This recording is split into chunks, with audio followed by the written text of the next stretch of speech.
नमस्कार दोस्तों। मैं डॉक्टर विजय लक्ष्मी पेशे से एक अध्यापिका हूँ और अध्यापिका होने से पहले एक नारी। पिछले 2 वर्षों में समाज के सभी सदस्यों ने बहुत कुछ सीखा है और जीवन की जिस भागदौड़ में हम बहुत आगे निकल गए थे, वहां पर वापस हमने पारिवारिक मूल्यों को जिया है। उस अनुभव को लिया है जहाँ सभी परिवार के सदस्य एक साथ बैठकर खाना खा रहे हैं, एक साथ बैठकर टीवी देख रहे हैं, एक साथ बैठकर एक दूसरे की बीमारी में ध्यान रख रहे हैं। ये समय वास्तव में हमारे लिए बहुत मूल्यवान रहा है। कुछ नकारात्मक होता है तो उसमें कुछ सकारात्मक चीजें भी होती हैं और हमारी सभ्यता और संस्कृति में परिवार की एकता हमारा बल रहा है।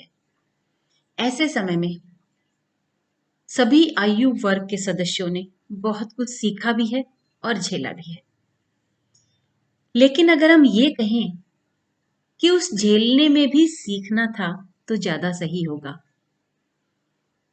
तकनीकी ज्ञान सीखा है, शिक्षा के क्षेत्र के नए आयामों को हमने देखा है। जो कभी कंप्यूटर, लैपटॉप या मोबाइल से दूर भागते थे, उन्होंने उनका प्रयोग करना सीखा है। और अगर मैं अपने पेशे की बात करूं तो हर अध्यापक और अध्यापिका ने ना जाने कितनी तकनीकी चीजों को सीख लिया होगा। कक्षाएं कैसे ली जा सकती हैं, जूम से, माइक्रोसॉफ्ट टीम्स से, वेबएक्स से, देन गूगल क्लासरूम से, यानी उन्होंने जितनी भी तरीके हो सकते हैं ऑनलाइन कक्षा लेने के, सब उन्होंने सीख डाले। और वो भी खुशी खुशी, बिना विद्यार्थियों को एक दिन का मौका दिए हुए उन्होंने अपने आप को रातों रात अपग्रेड किया है। किस तरह से घर बैठे विद्यार्थी को सभी सुविधाएं उपलब्ध करवाई जा सकती हैं और इन सब के साथ साथ वो परिवार के सदस्य भी रहे हैं जहां इन्होंने दिन रात बहुत सारी चीजों को सहा है। बीमारी, मानसिक तनाव उन्हें भी हुए हैं, फिर भी अपने पेशे पर उन्होंने कभी छाया नहीं आने दी। इसी तरह से एक विद्यार्थी का पेशा है पढ़ना, अपने आप को सफलता की ऊंचाइयों तक ले जाना। कभी कभी थोड़ा दुख होता है जब विद्यार्थी ये कहते हैं कि हम डिप्रेशन में हैं। 2-3 दिन से अखबारों में हरियाणा सरकार द्वारा निर्धारित कि कक्षा 8वीं का बोर्ड होगा, इस विषय पर बहुत सारे आर्टिकल पढ़ने को मिल रहे हैं, बहुत सारे समाचार सुनने को मिल रहे हैं कि बच्चे डिप्रेशन में हैं। हो ही नहीं सकता। हमारा युवा, हमारे बच्चे इतने कमजोर हो ही नहीं सकते। अरे वो बच्चे छोटे छोटे हैं जिन्हें डिप्रेशन का मतलब तक नहीं पता और हम कह रहे हैं कि वो डिप्रेशन में आ गए हैं। अगर हर गृहिणी ये कहती कि मुझे खाना बनाने से डिप्रेशन हुआ है या मुझे ऑफिस का काम करने से डिप्रेशन हुआ है, सुना ही नहीं है। पिछले 2 सालों में ना किसी डॉक्टर ने ये कहा कि मुझे डिप्रेशन हुआ है। कितना अतिरिक्त उन्होंने समाज सेवा की है, फिर भी किसी पिता ने नहीं कहा कि मुझे डिप्रेशन हुआ है, किसी माँ ने नहीं कहा कि मुझे डिप्रेशन हुआ है। कितनों की नौकरियां भी गई हैं, कितनों के घरों में तकलीफ भी हुई है, कितनों के घरों में अपने सदस्यों को भी खोया है। पर क्या कहीं कोई समाचार आया कि डिप्रेशन में हो गया है परिवार, या अमुक व्यक्ति या अमुक शहर डिप्रेशन में चला गया है? नहीं। जब हमारा वर्ग इतना कमजोर नहीं है तो हमारे बच्चे कैसे डिप्रेशन में जा सकते हैं?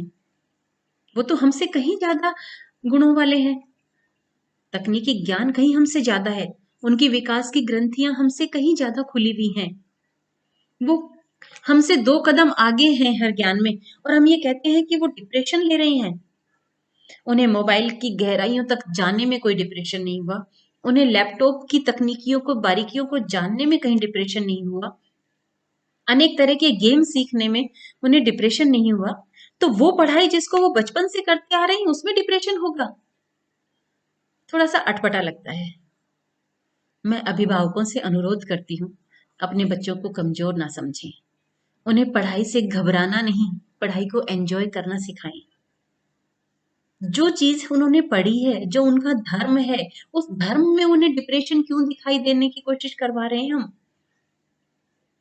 ब्रह्मचार्य आश्रम व्यवस्था कहीं अच्छी थी, जहां परिवार के सभी सदस्यों से दूर रहकर बच्चे अपनी पढ़ाई करते थे, केवल और केवल विद्यार्थियों के बीच होते थे, गुरु के सानिध्य में होते थे।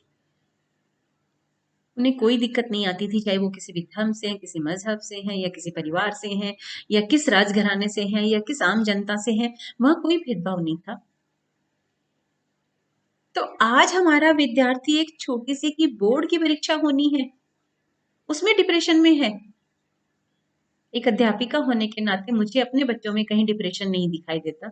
मेरे किसी बच्चे ने मुझे नहीं कहा कि मैम मुझे डिप्रेशन है।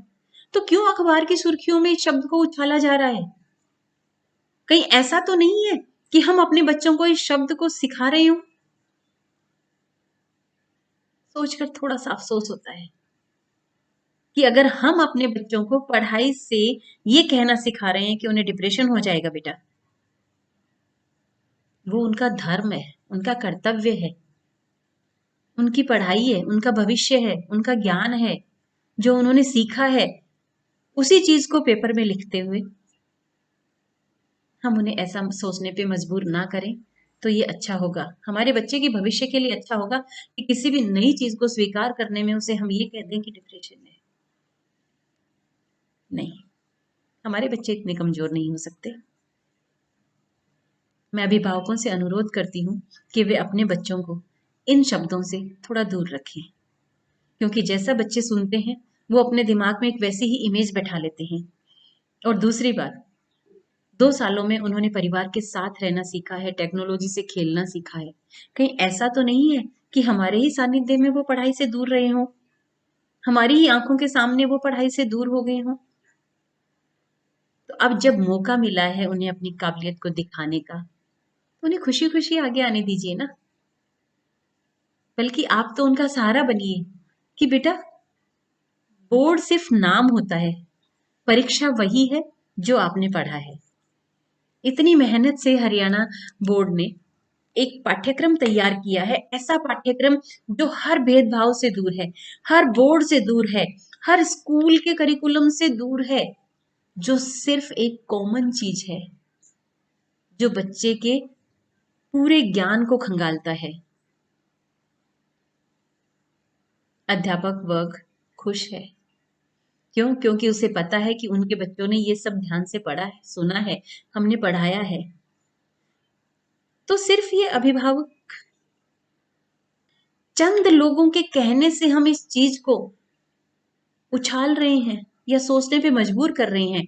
माना ये कह सकते हैं कि साल के शुरू में हमें पता होता तो हम अच्छी तरह पढ़ पाते, पर क्या परीक्षाएं कभी कहकर आती हैं? महामारी ने पहले कहा था कि क्या कि बहुत सारे एम्प्लॉय वर्क्स को बहुत सारी चीजें सीखनी होंगी या नौकरी छोड़नी होंगी? नहीं कहा ना। तो कोई भी चीज कहकर आए, उसमें क्या मजा है? तो कृपया करके अपने बच्चों को परीक्षाओं से डरना या डिप्रेशन लेना मत सिखाइए।